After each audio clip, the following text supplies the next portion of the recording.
everybody. Thanks for joining us today. My name is Leah Brenner-Clack. I'm the Executive Director and founder of Street Wise Arts. So thanks for coming out today. I want to start off by just giving a land acknowledgement. Our festival, all of these murals take place on this land of the traditional and ancestral homelands of the Arapaho Ute and Cheyenne, as well as many other indigenous communities. We acknowledge that we will acknowledge history and do our best to live in right relationship, give land back when we can. I also want to thank our sponsors and grantors, the City of Boulder, Create Boulder, and Visit Boulder, to provide us grant funding to make this festival possible, and some of our cash sponsorships, which is Wana Brands, Shining Mountain Waldorf School, Conscious Faith Company.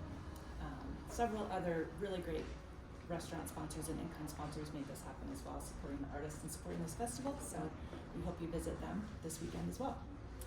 I'm going to introduce Moe Gram, and Moe has been an artist with Street Wise Mural Festival in the past, and she's also a wonderful moderator and has moderated discussions for us in the past as well, so we're really excited to have her on board today, and I will hand it off to you.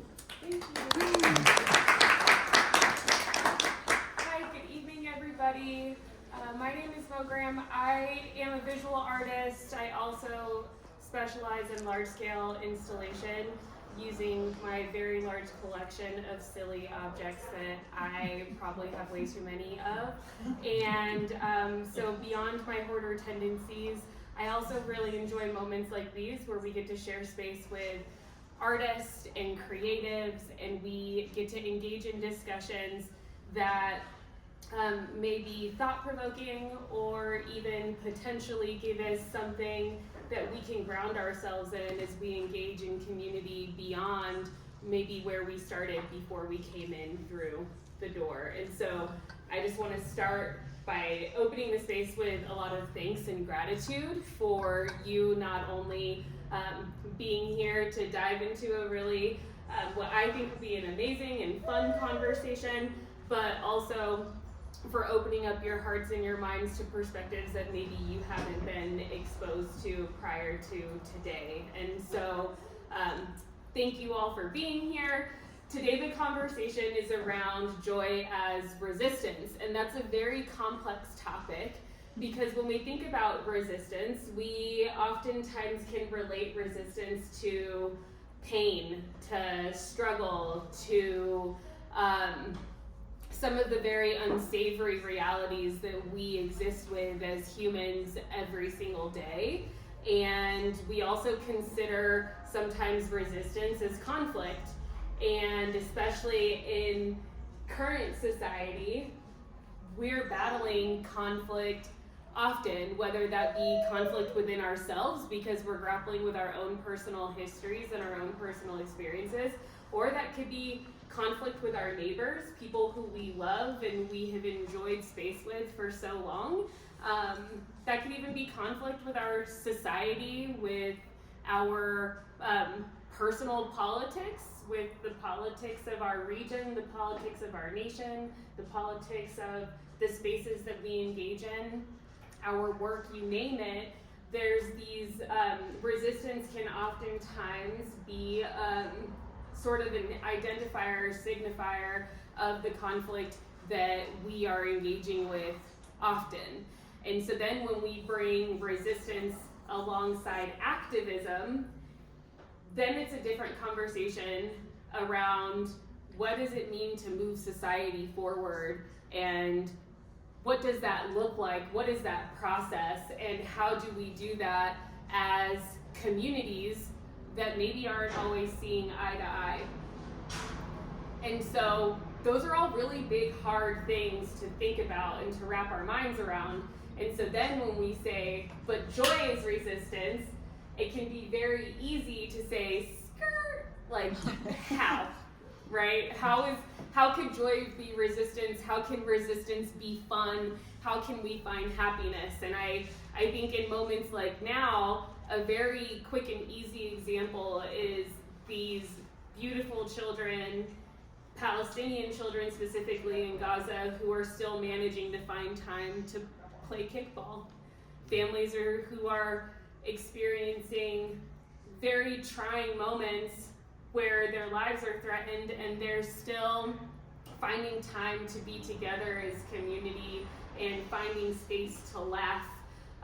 We think about, I have family in the Philippines living in a third world country, sleeping on a gravel floor and still finding time to do karaoke and laugh and spend time together and enjoy each other's company, and how these small moments of hope can become resistance because joy is the catalyst for us to move forward and for us to imagine a future that is potentially much brighter than what we experience today. And so what we have are some really beautiful artists who create really amazing work, who are participating in Street Wise for this mural festival. And so can each of you please introduce yourselves and tell us very briefly, how does joy show up in the work that you are doing in your murals for this festival for 2025? You want me to kick us off? Sure. First off, like, come on, that was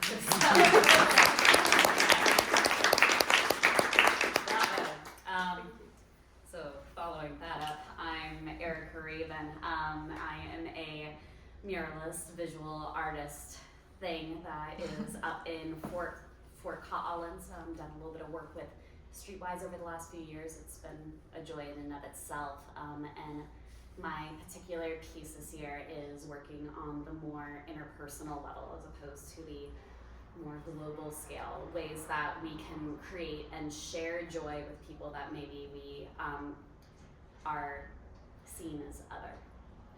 So my piece is very much about finding common ground in things that make us happy and appreciating someone else's happiness.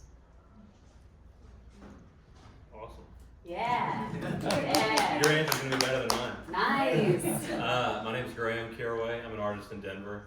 I do a lot of murals, a little bit of sculptural work. When I'm in between larger projects in the public art realm, I have a studio in Denver that I do a lot of printmaking and just general paintings and whatever I feel like working on, honestly.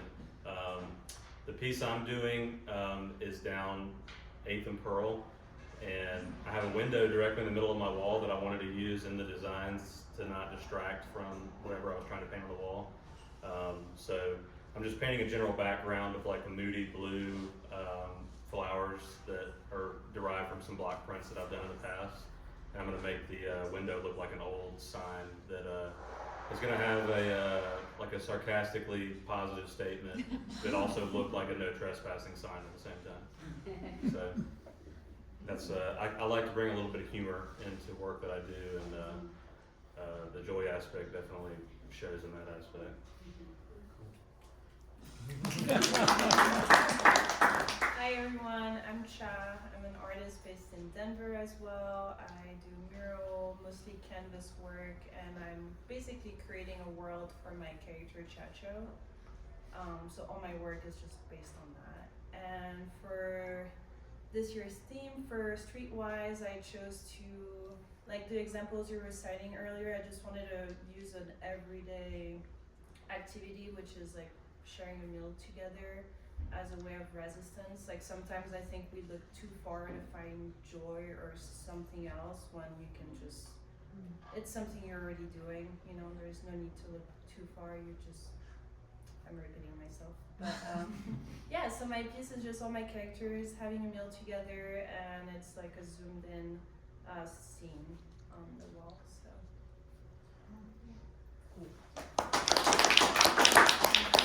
Hello, I'm Jorge Cuartas. I'm from I live in Golden, Colorado, originally from the East Coast. I'm a graffiti artist from the last 40 years. I started when I was 13, scribbling on things, which I guess is like the very counterculture resistance. And now as a homeowner and Yeah, you are. I'm like, hey, let's get those property values up. But I think I've got the least deep approach to this. I find joy every day. I doodle all day, every day. It's therapeutic for me.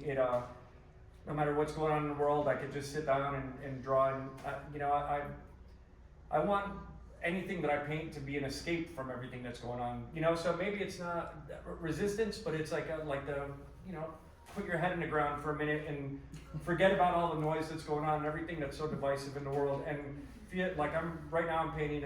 It's traditional like graffiti lettering on top. It's behind Ozo Coffee, and I did like this.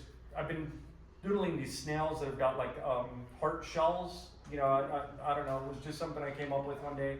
So I'm painting one of those guys and a big robot, and I have no idea. You know, hopefully people walk by and they could be pissed off about politics or this or that, and they go, "Oh, that's a cool robot. What the hell's he doing next to that weird snail?" And if that's what people get out of it, then you know, I've always just tried to keep my stuff not necessarily apolitical, but we're being fed so much stuff all day, every day. So if you just look at some cool colors and some cool little figures that make you smile, then that's good enough for me. It's like a mind break. Yeah, brain break. exactly. Yeah. And it's hopefully it does the same for other people as it does for me, because like I said, it's therapeutic. You know, Which Ozo? Is it the Ozo over here? Yes, or Yeah. further the one down? next to 15. Yes, 15. The closer one. All right. Yep. Yeah. So then, George, why don't you kick us off? Do you consider yourself an activist? And if you do, how does activism show up in your work? You know, it's funny.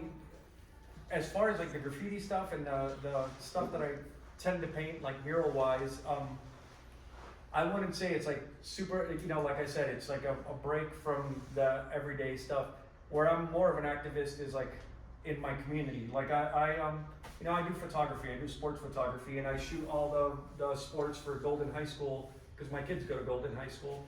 And to me, it's like, if I could do positive things in my neighborhood, and like the areas I could affect, you know, instead of being like, I'm gonna type angrily in all caps and hope that it goes into ether and changes somebody's mind. I'd rather make these like little changes, like micro changes in my, you know, in my neighborhood, in my, like, I'm a mechanical dude. I fix everybody's cars in my neighborhood, you know, things like that. Like so I think I'm more of instead of like an art activist, I just try to be like you know, it's like that store, be a good person. Like I just figure, you know, it was my parenting approach too. I was like, there's enough, excuse the language, but like enough assholes in the world. I just want to create 3 good people and add those to the pool, and maybe those 3 will offset some other jerks. And so that's my, you know, like that's kind of, I know it's not like rah rah, hold a sign, but you know, I'm trying to make a difference where I can with the people that I meet on a day-to-day basis. You know? The communal care. Yes, exactly. Yeah. I'm kind of like George a little bit like that, and when I create my art, I like to get people, give them a brain break, and try to take them somewhere completely different. So doing that, I like using a lot of like details and things that may not make sense together. Like I like contrasting things. Trying to think of an example, but you'll see on my mural, I'm gonna hide a lot of little elements, and they might have some meaning. You might try to find meaning to it. They might not have any, but that's kind of, I don't know if that's called activism, but I like to, I don't think it is, but I like to take people like somewhere else and kind of challenge your mind a little bit, or like bring out creativity. I had an exercise I did when I was younger. Someone was trying to teach me different ways to be creative, and one I really liked was kind of misplacing items around your home. So like taping a spoon to the wall, like it's not supposed to be there, but why can it be there? So yeah, I like including that into my work, and just like step out of what feels normal and like get people to be comfortable with that. Because I think it's like the same with traveling, you know, when you go to different places and see different cultures, see different things that you never thought of, or like never thought of. I think it's very enriching to people, and helps you like have your mind open to other things. And yeah, I don't know, I've lived in many different places, and I'm amazed to have seen so many different things I never thought of, and I think it's helped me like grow into the person I am today. So I try to show that into my art and hopefully get other people to see it too. Almost like you're almost like giving people permission to be weirdos. Yeah. Like it's not a bad thing at all. Yeah. You know? Yeah, no, that's wonderful. I like that. That's cool. I don't really have any real activism. It's similar to George's answer as well. I try to do a lot in like my direct vicinity of people. I love hosting people at our house and cooking meals and stuff like that. And I feel like the further and further we go into people trying to create art like in the digital realm, there's like places for everything. I feel like the further we get away from like what people probably truly enjoy doing. And I get activated about that kind of stuff. I like people to come over to our house and eat and talk to people and share ideas, and that's what I'm most passionate about. And public art kind of gives you an outlet for that, because you get to talk to people all day long. Sometimes they're pleasant to talk to, sometimes they're not. No, it's interesting you bring that up, and Aerica, I'm curious to hear your answer too. Yeah, but me too. but there is this especially with social media and things. And Graham, what I hear you talking about too is like creating space for people to be critical thinkers out loud, where they don't have to feel fear of like working through an idea. Yeah. Like there's something really special about what you said, because there seems like there's a lot of pressure to say a thing and then believe in it 100%, and there's like no room to change your mind out of fear of like being canceled or like having to be fully informed all the time. So like having spaces for community to engage in like loving discourse and conversation. I don't know, being big enough to be canceled would be nice too, though. My pockets would feel better. It's really interesting hearing, because I thought I was going to be the ones like, oh man, I haven't really been to very many protests or anything. I haven't done as much as I can. I didn't send as many emails out to congressmen, but it is cool hearing other people who are in a similar vein as me as an artist and a person. Like, I feel like there is a spectrum, but very high and low ends, where an artist can be a personality and identity and something that can hold power in that in order to be a voice. But there's also the other side where it's the artist as the observer, and we have a duty to listen, to see, and to describe, and then choose how to respond to that, whether that be to find a way to just say, whoa, let's go somewhere else, let's not look at that, or let's focus on, let's bring it in a little bit, guys. And that's very much where I feel like I fall as well, is observing, especially having grown up somewhere that I didn't totally feel like I belonged, let's say. It feels important to me to find a way to create a common ground, because a lot of times you might not change someone's mind by just saying, no, wrong, no, actually, absolutely not. That isn't a way to create a dialogue by stamping out someone's beliefs. And that's in many ways what has caused such a rift, is people feeling like they haven't been heard. So trying to find some kind of common ground where we can create a dialogue and not create enemies of one another seems really, really huge. And so I also work in a much more communal sense and try and create relations, so someone can be like, oh yeah, I know that chick who like isn't, I think she's a chick. A chick? I'm pretty sure she's a girl. Wait, a woman. Anyway, like that you can create this sense of, hey, I'm nice, and I'm nice to you, and I'm not assuming anything, I'm not judging. It helps create a moment where we don't generalize and make enemies of people that we're supposed to have a broad community with, that we should be able to rely on. Yeah. So I'm curious, I'm gonna go off script a little bit, because you all brought up something that's really interesting, is what I'm also hearing is like none of you identify as activists per se, but there is this understanding or this public idea that if you are an artist, that you should be speaking and or commentating on the world as you have observed it. And so I'm curious from all of you, do you feel pressure to speak about things that are political? Do you feel pressure to comment on the times? Like, how do you in your creative practice balance that idea that like maybe you as an artist should be creating work that speaks to the human experience in current society, like right now, especially politically? I think it harks back to just what people are, as artists, are interested in. I mean, I'm pretty bored usually by social issues and anything that has nothing to do with whatever I'm working on. And not bored in a bad way, that it's just like, Resistance. it doesn't concern me. Like, Resistance. You guys, it doesn't, you're not doing enough. it doesn't, You're not doing enough. it doesn't, Resist. I try to stay busy in what I'm doing and keep my head down.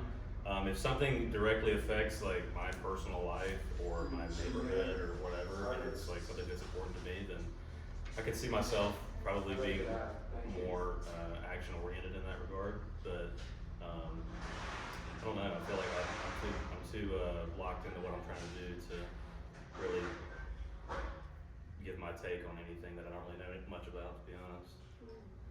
I mean, right now that was like an exact response to the question I was asking. He said that we don't do enough. Right. And so how do you respond to that? How do you respond to an audience member saying that you as an artist are not doing enough to support the progress of humanity? That feels like that could potentially be a lot of pressure, but how do you respond to a comment like I mean, to me, it's like, you don't know, like, I'm just because I can paint doesn't mean that, I don't know, and this is gonna be a very unpopular opinion, but I don't feel like, now everybody's like, I need to be heard. But a lot of times it's just like everybody screaming into the void and just like into the echo chamber and hearing their, just regurgitating You're speaking stuff. to your audience. Yeah, And it just comes back. And to me, it's It's like, unhelpful. in my opinion. growing up, I grew up very punk rock, like going to punk rock shows. I grew up in South Florida. Well, I lived in New York and then in South Florida. And we had a very like hands-on resistance where it was kids from Central Florida were all like Nazi white power kids. And I'm Hispanic, I'm Colombian. The whole hardcore scene in Miami was like Hispanic punk rock kids. And these guys would come down and be like, I'm gonna Sieg Heil at a show and get punched in the face. And like, that was very hands-on first, and it's like, a lot of people can type angrily, but I'm like, dude, I've fought those fights, you know what I mean? I don't think that just because I can, paint my robot or, do lettering or this or that I'm obligated to have this like voice. Like, dude, I'm not educated on everything. I know how to paint, you can ask me like, hey, how do you feel about this? And we can have a great discussion about it, but I'm like, my ego's not big enough to think that like, just because I can draw and I doodle all day for my own peace of mind, that I'm obligated to spill out like who I'm sleeping with, who I'm voting for, like, that's all like, it used to be private stuff. And to me, when it was private, everybody seemed to get along a little bit better. Now that everybody's like, I need 14 labels and that's who I am. Like, that's almost more divisive, like, cause I went to an art school. I went to the Savannah College of Art and Design, and all my friends from college were very left wing, and I worked in the motocross industry for 25 years, and some of the best people I've ever known are so far right. And I think that if I put all these people from both worlds into the same room and said nobody's allowed to speak politics, it would get along great. But the second that somebody went Trump, then all hell would break loose. And I'm like, dude, there's enough of that. Like, I don't want to be a catalyst for more divisiveness and more. I'm more of a unifier at this point in my life than and I don't, if he feels I don't do enough to resist, well, that's his opinion. That's great, like. I would love, sorry. Yeah, go ahead. I'm done. I know that he's gone, but there is part of me that feels a little bit of fury, because the thing about public art is that so often we have people that we might be notable in our groups, we might be recognized on a smaller scale, but what is someone going to say if you paint something that is diverse, that someone is upset about, that you just end up, what? If you do graffiti, you end up going to jail, or if someone doesn't like the message, then they tag it, or it gets graffitied a whole bunch. Like, all that you do is create a larger division, and so many times public art, while it has a duty to inform and to unite, like, public art isn't about specific audience, it's about hitting a general whole, whether that be hitting on a specific question that we're trying to inspire from others, whether that be creating a conversation. Like, we aren't trying to divide, we're trying to unite. And yes, maybe that might not be as hardcore as saying stop being lots of really mean words. It isn't. Public art is an interesting area where it isn't about me. It isn't about his opinion, it isn't about hers, it isn't about theirs. It is about everyone else. And if you make it about your opinions and you make it about your beliefs, you are isolating the entire people who you should be trying to reach.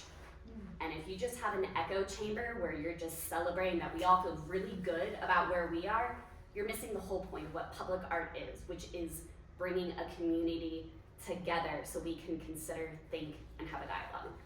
Anyway, I'll find him later. We'll have a great talk. I'm fine. Bleh. But in a I thought he was time, joking for a second. I was like, I didn't know he was being serious. oh no, he was very serious. Yeah. Yeah. I got it after the third time. I was like, okay, never mind. He's very serious, and his response was incredibly timely, and we love this. Makes for a strong conversation.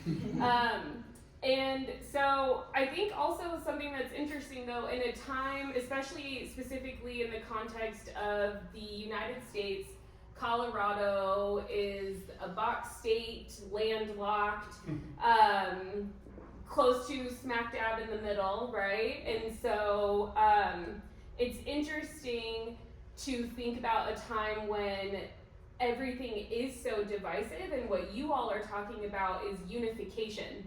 Right. And unification in and of itself feels like a resistance to what is happening right now. And so what has been your sort of struggle, or have you struggled with like art and this idea of unification? I mean, separate from this man just now, but like, have you experienced any struggle with that position that you're taking? Yeah. I just don't know if art is enough to fight all the things going on. You know, like, it's like you were saying, like, if you just share your opinion, like, first of all, how can your opinion be right? Like, there's so much misinformation, so many different things going on. Like, I don't even know if, you know, like, I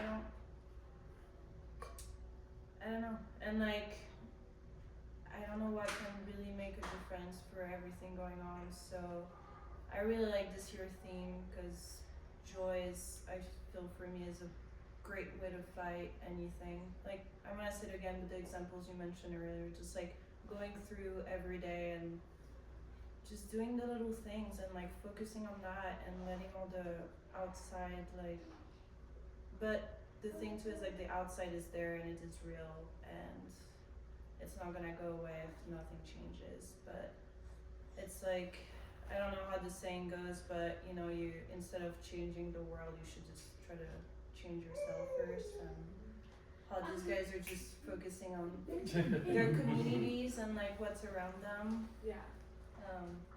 But yeah, I mean, I guess as an answer to the man earlier, it's just what does he expect us to do that would actually have a big change on what's going on? Yeah. You There's know, like, I know art helps in many different ways. I do believe that, and I've seen it, I experienced it, but yeah, what, like, physically, what can we really do? seems like it's a lot of pressure to put on artists alone, and art does have the means to be a catalyst for change and for dialogue and conversations, and I think art has a history of being that catalyst. And so then I'm curious to hear from all of you, how do you think your work positions itself in the historical context of now? We're kind of dancing around this idea and we lightly tapped on it, but when you think about Colorado regionalist works in 2025, how does your work position itself in history? It's funny with my work, you know, graffiti is so ridiculous, and I mean, we're scribbling our pretend name over and over and over, you know, and seeing who could do it. I'm glad you finally admitted it. No, but I draw my, you know, it's like my tag is DK, like DECAY or DEKAY or D and a K, like any version of that. And I have drawn those letters 8 gajillion times, and it's like, ooh, these are prettier than the last time. And it like, I understand like the absurdity of like the obsession, you know, it's like, yeah, we're crazy people. yeah, it really, like graffiti used to be, the approach was like for us, by us, you know what I mean? It's like, dude, like you know, when we were painting trains, we weren't worried about anybody else. It was like this very narcissistic, like I want the other dudes, other graffiti artists to recognize my work and screw everybody else, you know? And now you're funded by nonprofits. I know. And cities, like they want you to do Yeah, it. Well, what does that mean? It's Yeah. the absurdity of it is, another part of it is that you take a neighborhood, and this is like something that I've experienced, like in Wynwood in Miami, where Art Basel is now, and everybody's like, woo, that used to be called Alapata. It was a great place to get raped or murdered if you wanted to, like, if that was your 5 thing. stars. Yeah. I'll add it to the list. Alapata, before they turned it into the art district, it was like, you know, Miami was such a like shiny city, you know, like everything was like, and it was like, dude, the only place you can actually go and probably get permission to paint something once we got older and weren't painting at night was these warehouse districts, because it's like, it's industrial, nobody cares. It gets really cool, gets really colorful. Somebody goes, I'm gonna open a coffee shop here. I'm gonna open a little like pizza spot, this and that, and then next thing you know, I'm gonna tear down all this cool stuff. I'm gonna build a high rise. Hey, wait, well, I live in a high rent district. I don't want graffiti out here. And so it's this weird little circle where we cause gentrification inadvertently just because we're allowed to paint in these like terrible areas, and then they become the cool areas. And I've seen it happen city after city. You know, I lived in New York, I lived in Miami, I lived in Savannah, Georgia, Atlanta, Georgia, and now Golden. And I've seen it. You know, look at the Rhino District. You know, like when I first came here, it was, you know, the first time I visited, it was 5 points, and it was pretty like dingy. You know, and now it's like, you know, high rises and I completely lost my train of thought. I have no idea what your question even was. I was just saying I was ridiculous. I went down your rabbit hole. Yeah, either way, ridiculous graffiti guys. But yeah, I guess I've never thought of like my work as like being a Colorado thing, or I've traveled around the world a good bit and painted it, and always kind of in the vein of like, you know, I'm doing it for other graffiti artists, but I'm also trying to break a couple of norms. You know, making sure that whatever I paint in a community is positive. I don't ever want kids to walk by and see like, oh look, it's, you know, I know we're in a state where I'm a straight edge guy, so I don't do drugs, I don't drink, I don't do any of that stuff. So you'll never see me promoting any of that. You'll never see me promoting any kind of violence. My characters are never gonna be like shooting each other or doing anything like violent. And so I guess I hope that people just go, oh, that's a cool graffiti guy that lives in Colorado now, as opposed to, unfortunately, there's not like a big, I wish that I had a bigger like regional influence, but you know, I'd be lying if I said that I did. It's more just trying to do the best version that I can, and like I said, trying to do stuff that hopefully people will look at and be like, oh wow, dude, that's graffiti, but that's actually like, it kind of fits in the community, and it's we're gonna tear it all down and build a high rise next to it, you know? Yeah, you're telling the guys where to buy the stuff. So just as like a refresher, the question is how does your artwork position itself within the historical context of this moment? And that's for everybody, so for each of you. Mind if I hop on? Oh, sweet. So like, what's interesting is I feel like there's still in a lot of the general populace where, you know, art's still scarier. Like, I don't know how to look at a painting, which is, and that's like a whole other story. There's this idea of like, if you're an artist, your goal is to have your name remembered. You're supposed to be like one of the greats and notable. But the thing is, we're in an era of information where promotion and sharing not only yourself, but also being able to ingest so much art, so much creativity. People who are specifically like doing it as a profession, people who are doing it just because it brings them joy. Like, I feel like the goal isn't so much to stand out and have a place in history, other than to help be the majority voice to shift. Like, we don't necessarily want to, I don't know, and maybe that this is just someone from the Midwest who never had crazy ideas that I was gonna end up in like a history book. I'm just really happy if someone says, oh yeah, your name's spelled funny, I think I know you. That our role here is to find genuineness and share a truth, whether that be our own personal truth or a truth that we want to make real or to realize or communicate, and to go at it alone rather than to acknowledge everyone else that you're working with is just impotent. Like, what can one person do? You feel freaking powerless. I feel like such a hot mix of guilt, like, okay, well, here's my cat in a sweater vest. This is really gonna change minds, man. Like, damn it, it might. It's good content. Yeah. Oh, hey, that's my mural. I know we didn't really talk about that. It's great. If you love worms, you're gonna be really happy. But that, by working alone, we aren't going to change minds. It is again about that community voice and acknowledging that someone's gonna think differently than you. And sometimes they're gonna have more power over you, so we have to find a way to create a balance rather than making them feel like villains because they don't feel that way. And it isn't gonna do any good if it's, again, I keep saying othering people. I can't think of a better term. I was talking with my fantastic mentee, Natalia. I can't say her last name, she's wonderful. But she was talking about how, like, even just on a survey and marking what her race is based on how she identifies being from Ecuador, that she has to put other, and she has to put other again and again and again, and just how weird. Like, I never even considered this really subtle thing. I thought that I was being, like, receiving prejudice because I couldn't find my specific spelling of a name on a keychain wrap. Like, to have to put other on a bubble note again and again and again is terrible. So let's try and find a way of celebrating those differences and uniting both as artists, non-artists together, like our group voice and how we are all shaping history, not just that one really cool guy in the history books.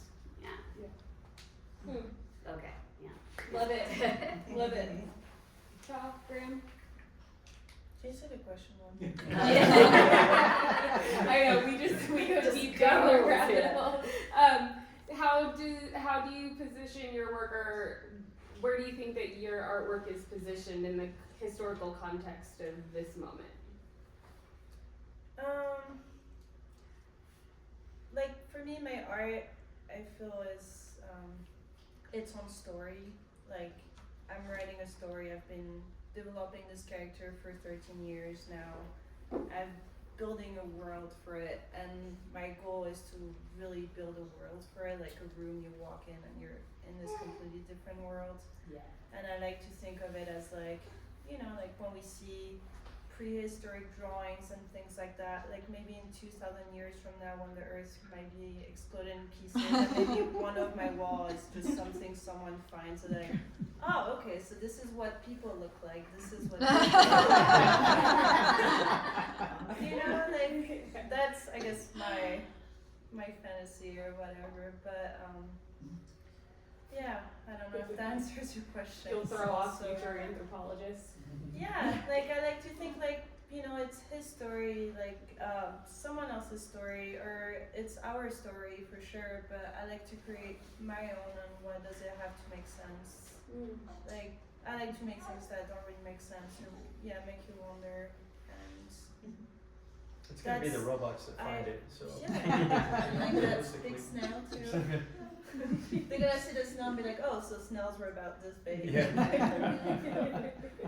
I don't know. I think the more and more artists that I meet in Denver, I'm originally from Mississippi, so the more I meet in Denver, that is, especially ones from Denver or from larger cities, they're always fascinated and intrigued by my interest in like just old stuff. I like old steel things and old signage and calligraphy and stuff like that, and try to work a lot of that into my designs when I do any sort of like collage with a mural. A lot of Americana, like old school jobs that like don't really exist anymore kind of stuff, and I've just always liked the way that stuff looks, and I use a lot of that imagery, and I think that I would say that might stand out in today's era of trying to do more and more things away from that. But other than that, I'm not doing anything You're not too doing special. anything. It's Nothing. even funnier if you scroll through Graham's Instagram. Oh yeah, by the way, he's doing a lot. Sorry, he's Well, doing great stuff, man. He's doing a lot of things, which yeah, is why yeah. that's hilarious. Yeah. So we've all even tapped into this idea around community and how you engage with community individually, and so I'm curious to know, is community an important part of your creative practice?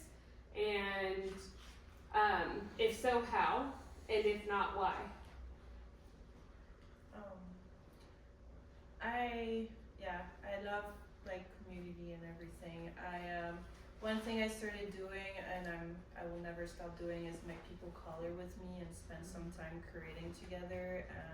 I've put together like art jam events, monthly events where all the supplies are available and you just come and grab whatever you feel attracted to on the moment. And that's something I've started doing because I was doing markets and was kind of, I don't want to like sell things, like that's not what I want to do. I want to like be creative and create. So I would set up another table, put some markers, crayons, and like outline my character into a piece of paper, and then people would just sit and we'll like chat and share stories. I know so many people's like stories, and I have like, it's surprisingly I've had people like thank me for doing this, and that's something that kind of surprised me, because for me it's like this was a way for me to not really be bored events, but people would actually like embrace it and have good times. And like for events, that's what I do. I just bring a large canvas and just leave room for people to like doodle and color with me, and even if they just spend 2 minutes or like a whole hour, it creates that experience that I will never forget, and I don't think they will either. So If I may add, what you just said there was really, really beautiful. That you leave room for people. That was gorgeous. Yeah.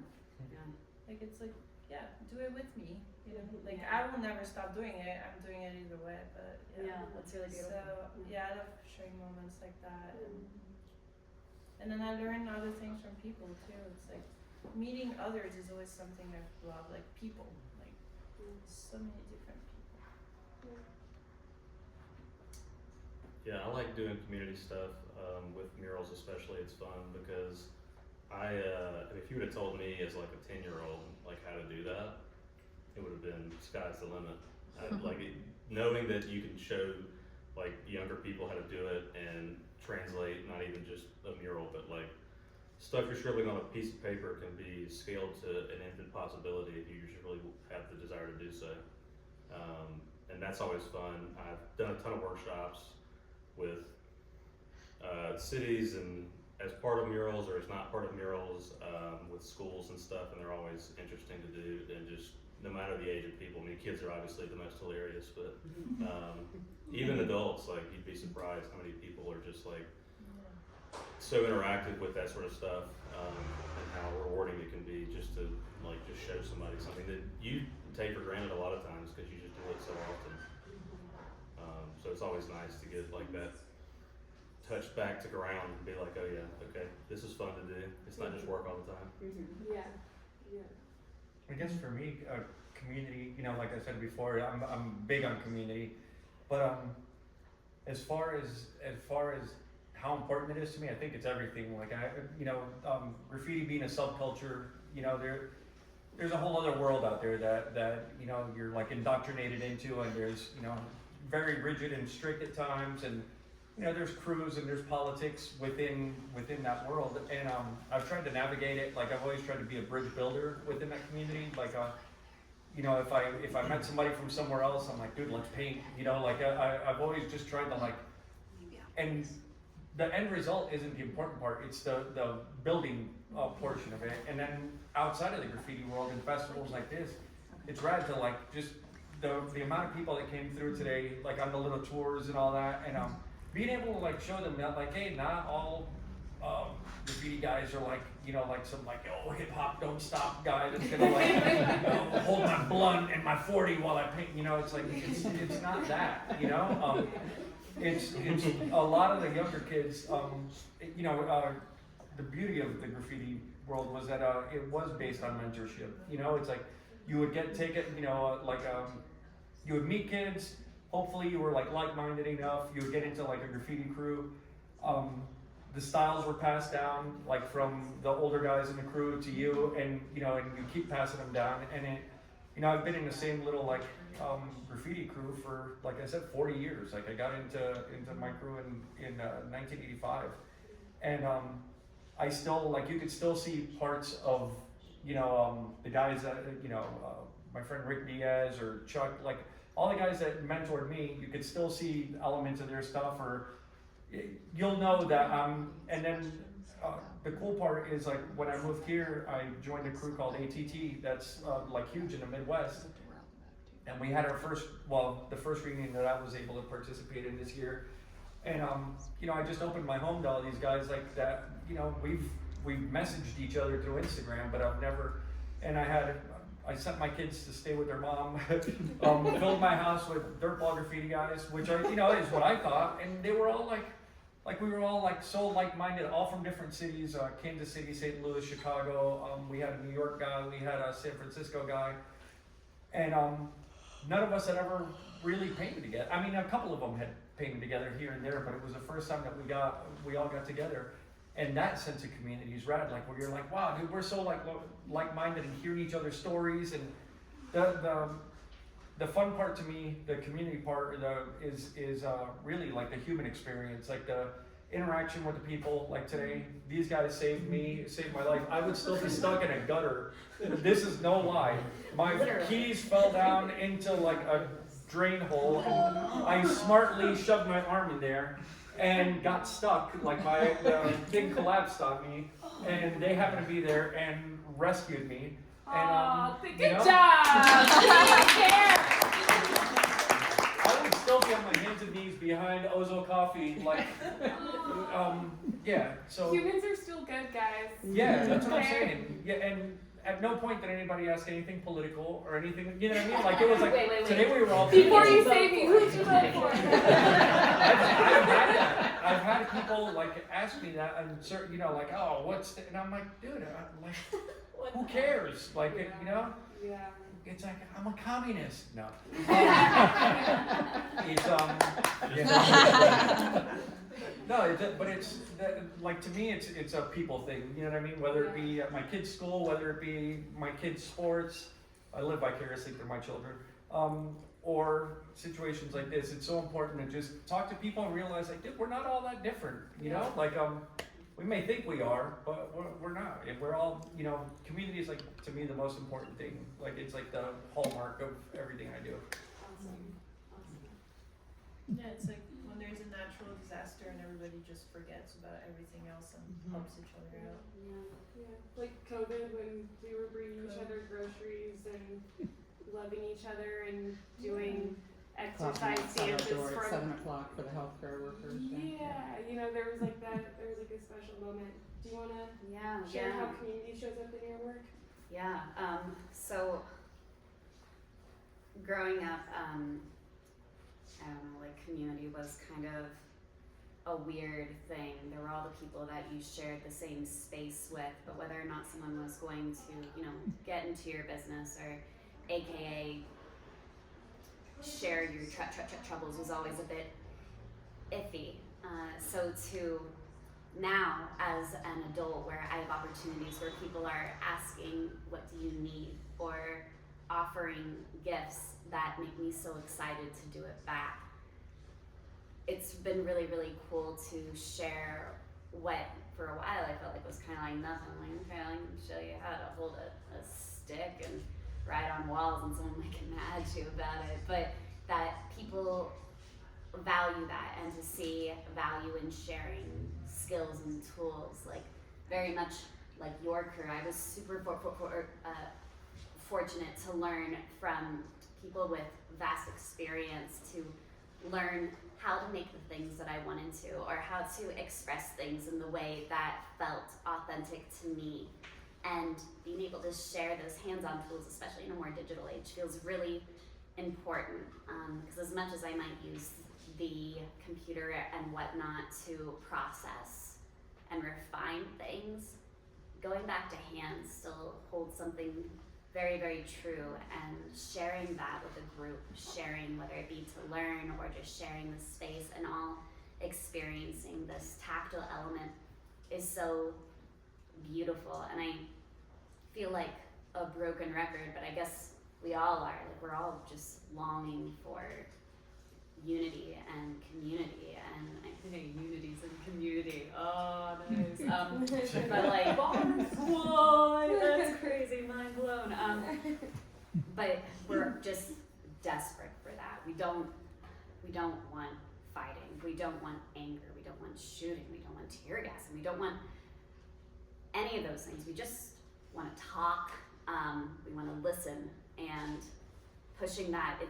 It's awful, but that is resistance and trying to teach by example in that way in communities where even if you don't see eye to eye on one particular thing, we can try and find some kind of common ground so we can exist together and not define each other's lives. You know. Well said. Thank you. Thanks.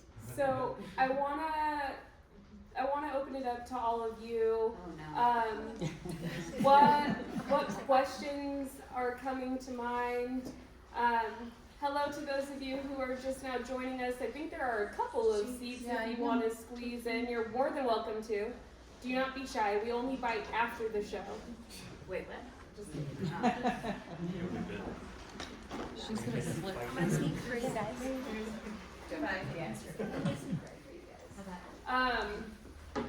But opening it up to all of you, you've been sitting with us for so long, and this is a two-way conversation, and so what questions are out in the audience?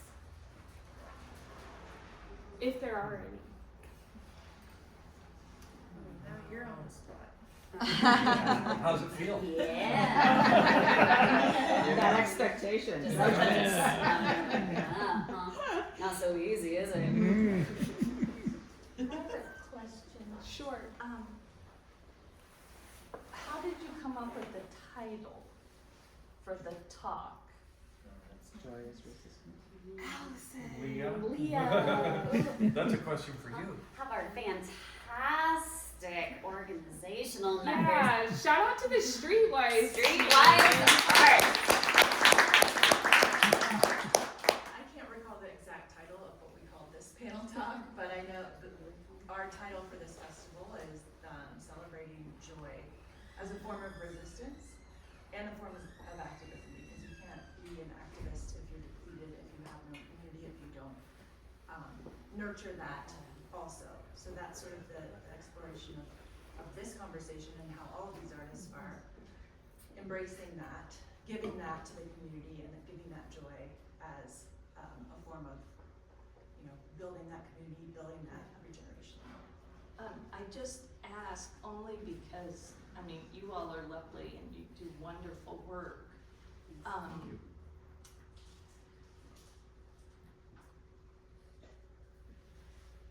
What I'm so sad about is so many lovely, wonderful people are just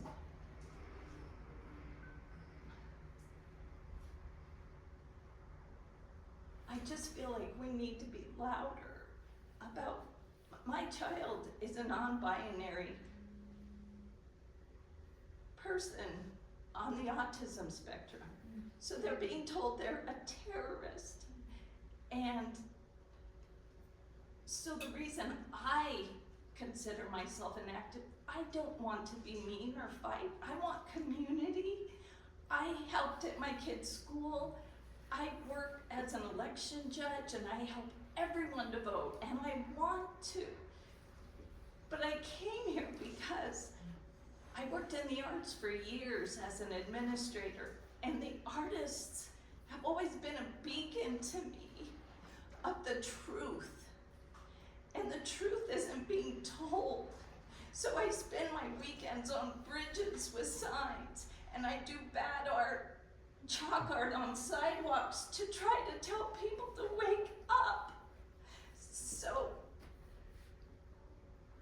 that's why I came to the talk, and I'm not dismissing you. What you said was beautiful, but I wish I was an artist. I'd go paint beautiful things or try to use that, but I don't have that skill. And I totally agree that joy is the greatest. I read the mission statement of this organization, and I love everything that's being said. But I just was here because I'm needing some truth tellers, some artists to help me be strong and get more people to realize our healthcare is going away. So many things. And so I'm sorry that he got up, and he's just a friend of mine. You know, he said resist just because we were coming for something a little different, I think. Yeah. I totally love what you said, but we're just coming from a place of wake up. Yeah. Yeah. And I think what's really important to acknowledge is those sentiments are not lost on any of us. No. And I think those sentiments are not lost on so much of what so many of us are experiencing on a day-to-day. And also, I think an important thing to acknowledge is like, we have to engage in a long game. Oh, This is not a absolutely. sprint, and I think for us to be able to engage in this marathon that we are all subscribed to, is we do need the brain break. We do need reminders that we Absolutely. can have joy, and like that regenerative piece that Leah talked about, I think sometimes can get missed. And they're in an age of information and an age where we have access to every single wrongdoing that's happening globally. It is very easy to become overwhelmed and helpless and to feel as though there's nothing that we can do. And in a time when you can go from peaceful at 7 a.m. when your alarm goes off to immediately shattered by the news that pops up on your Instagram feed, when you go from a cute cat video and one scroll later you find out the newest breaking news that is going to completely devastate your community, your whole world can get shattered in literally 5 seconds. And so none of those sentiments are lost on you, and we feel your tears and we hear your heart and we hear your spirit, because so many of us are impacted so deeply by the things that you feel. And we got a long way to go. If I may, Yeah. I'm terrified. I feel powerless, and I'm honored to hear that there is someone who feels like I have power. Because I don't feel that way. I'm on the neurodivergent realm. I'm terrified about the resources that I've accessed, like somehow that's going to come out and get me and make me more vulnerable than I already feel all the time, that by not presenting in a way that's primarily feminine, I am scared. And I'm sorry that I don't feel like I can do more. You don't have to. But it sucks because, like, I see ya. Like, it's hard because you see people who are going out with signs, you see people who are doing the emails and doing the letters and trying to figure out ways to use the skills that we have to try and make some kind of difference. And I feel like what we're all kind of falling into again and again is that we feel like screaming and yelling and fighting isn't going to do it, or we see how, sorry, I was going to say they look, but that's going against like the entire curse point. Trying to be an example and trying to be better and trying to show light. Because all the people, all the activists who I admire weren't the ones who were screaming and yelling and telling people that they were wrong. They were the ones that were saying what was right and creating a beacon for people to gather around. And oftentimes, they were hurt. They were killed. They were really bad shit happens. And I am scared. And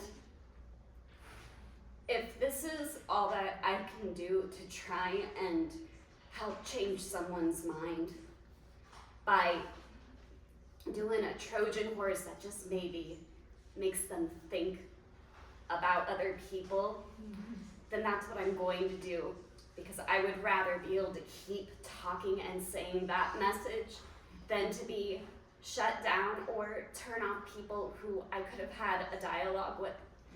And it sucks because it doesn't feel like it's enough. And I'm sorry that what you were looking for, you feel like maybe you didn't get. No, but this is it. I felt like, wait, am I crazy? No. Everything is okay if we just help our, I came back, I left because I was frustrated, but I came back because I know these are the people who care. I just want to be clear about the things that I think are important. And I want to be Thank you. You know, Really, truly. I care about you. I care about so many things, and that's what I want to talk about. Yeah. And you guys are doing that. I just wasn't hearing a connection that I understood. Yeah. And so I came back because I knew there was more. Yeah. Well, thank you for coming back. coming back. Thank you. And many truths exist at the same time. We need joy, and this is, in American history, one of the most insane moments that we could be experiencing, and there are many threats to many of our experiences and our existences, and the pain that people experience it doesn't go unnoticed. And this conversation is just a small fraction of many conversations that have to happen at a time like now. We had another question, second row. Yeah. It wasn't a question, but as a queer person myself, and an artist, you don't need to be an artist to be able to create art. I think like what you're doing, you're speaking up for people as a form of art. Protesting is a form of art because art is community based, and if you're able to bring community together, you are creating art. And so I think truthfully, like at this moment in time, we really need everyone together. I'm also very scared of what's been going on, especially as a queer person, like I said. I'm frightened every day. I've deleted social media for long periods of time because you know, you can only, the human mind can only handle so much grief. I mean, and you're seeing it every second of it on social media. You're seeing what people are doing to one another in this country, in Palestine, what is happening to people in Gaza. I think it is so hard to like wrap my head around what's going on, and the fact that we can be so easily omit to violence than community, to be together with one another. I think right now it's so important. So Yeah. Hi. So going off of that, I just got here, so I apologize if you address this. How's it going? Good. So I think kind of like based off of like what was said, I work for the city of Denver doing like after school activities for kids, but I try and incorporate like art and different things that are kind of accessible by whatever age range or skill level someone's at. So I guess my question is for you artists and everyone else, if you have any like input, like if you have any suggestions on places to gather to do art that you like going to, any events upcoming. I know kind of based on what you said that I think tomorrow there was like an event for the Street Mural Fest that was protest signs at a certain time tomorrow, so that kind of touches on some of that. And also, additionally, if you as artists have any suggestions for cultivating skills at like a beginning level, like journaling, or what kind of like your process is to get to that point, to create something that you're really proud of. Why are you looking at me? Looking it up. No, go ahead. I like a lot of textile things. I grew up not having a ton of access to just like very rudimentary like tools. I really wanted to mess with like things that probably could have cut me or hurt me as a child. So I don't know how helpful that is because that's kind of dangerous.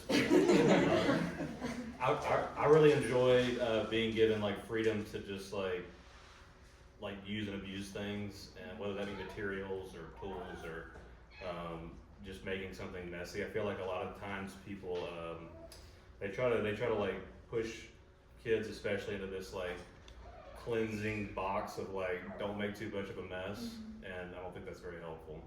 So going off of that, I missed like what your process is. So you are like more multimedia, use tools. I think it'd be cool to like, I don't know if you have any suggestions on like gathering like scrap materials or like just like things that can be used. Yeah, so like I've done a couple of projects with students, especially with schools. Mosaics are easy projects to do where you can gather scrap materials. We had kids bring in like parents' plates, and we broke them and made a mosaic out of that. So like everybody kind of recognized their piece in it. And anything found material wise, I feel like is always easy to do with like workshops and stuff. So there's not really too much like investment in it. And I wouldn't say anything specific tool wise. I just like using stuff. I like to do. I do a lot of block printing workshops and classes. I used to do calligraphy classes, but I haven't done it in so long that I'll probably not be very good at it anymore. Yeah, Sean. I would just say like just keep it as easy as possible. Like what I find too often is that people feel intimidating by being creative because they don't have the tools, they don't have paint. When they try to get those things, they look at the prices, they're like, oh, I can't do it. And like I think a problem sometimes is seeing it as an obstacle. Like when I moved to the United States, like I used to just get the IKEA paper wrapping for plates and stuff, and like whichever pencil I could find, and that's how I came up with my character.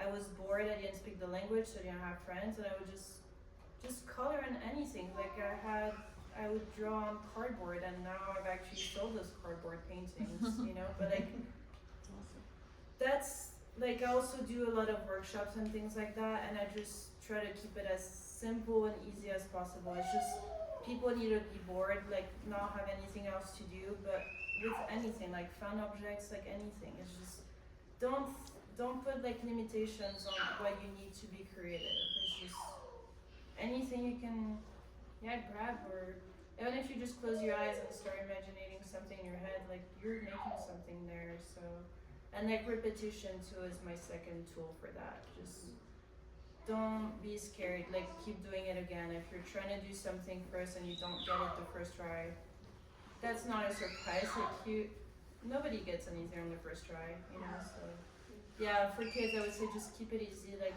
maybe if you have a budget or anything, get different supplies, maybe fence your stuff. But yeah, it's just getting them like not A lot of having anything companies else are to also do. pretty receptive to donating stuff, Oh yeah. especially for Mining kids workshops and stuff.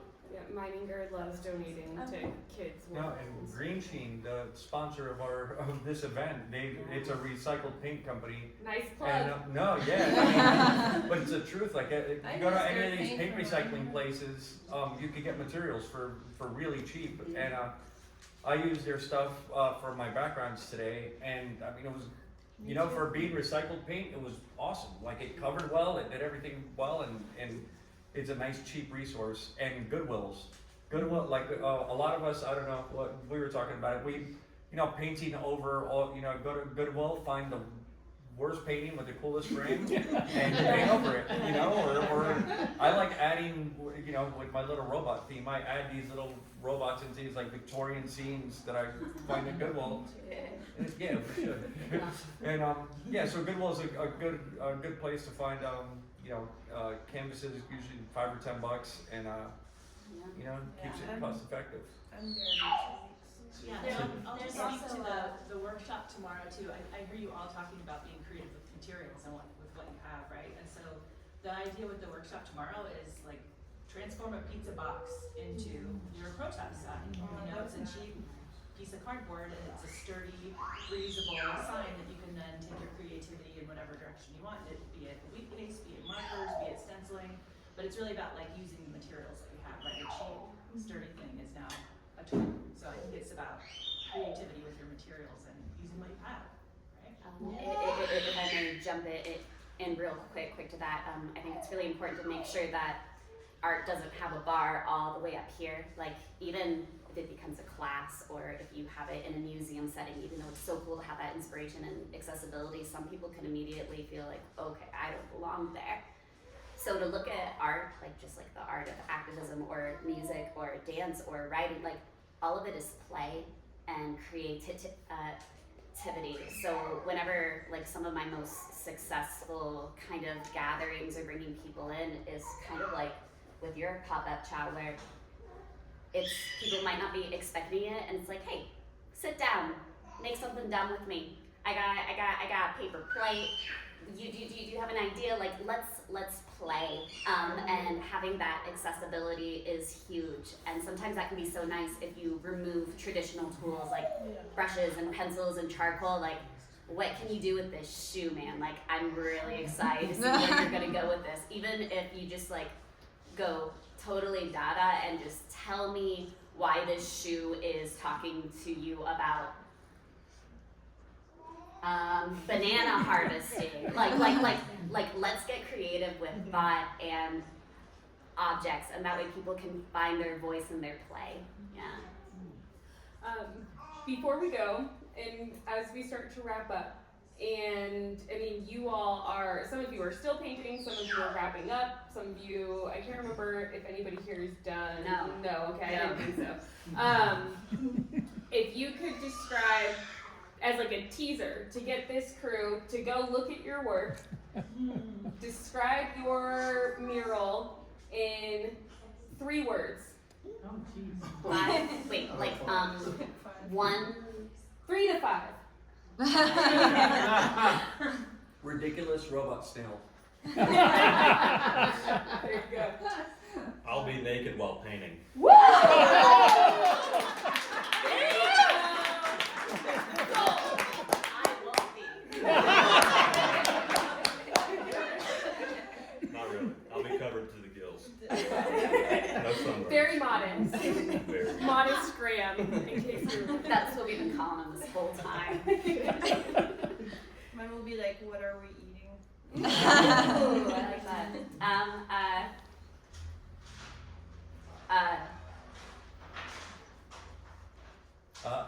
That was 2. You already used 2. Cat and bird share Gifts. 5. Yeah. Now make a haiku. I always forget how to make the haiku. Mine's usually Isn't it 575? 575. Okay. I just thank you so much for all of you being here. Streetwise, you can go to the website, to the Instagram if you want to learn more, not just about these 4 artists, but there's quite a long list of amazing artists and collaborators for throughout the weekend.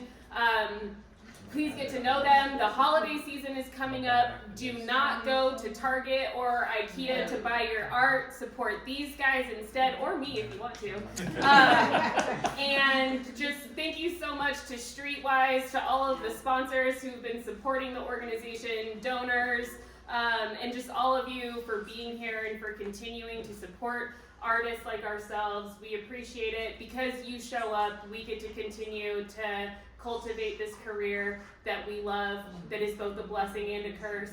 And so thank you so much for your love, your care, your consideration, your vulnerability.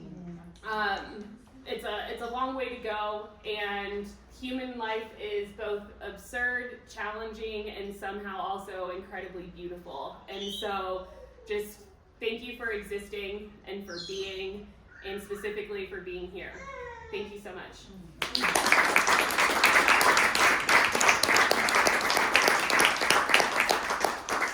just want to say one thing. There's some projection mapping going on tonight. We're painting next to each other, and I think they've probably started already.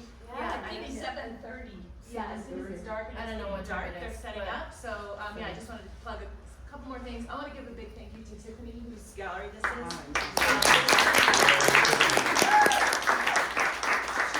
Graciously hosting us all weekend. Let us pop up in the back here. Wow. This is a gallery of all Colorado artists. Wonderful, wonderful collective of artists. You must visit them up in North Boulder as well. This is a pop-up, but please support Crowd Pearl and Crowd Collective in North Boulder. And yeah, projection mapping is happening if you want to go over to 15th between Canyon and Arapahoe on Cha and Erica's murals. And then we also have a survey, so there's a QR code. Please take our survey. We really want to hear your feedback. What do you mean by projection mapping is happening? Projection mapping is digital projections onto these murals that they are creating. So it'll look like animation and just really kind of a light-based art form. What time did it end?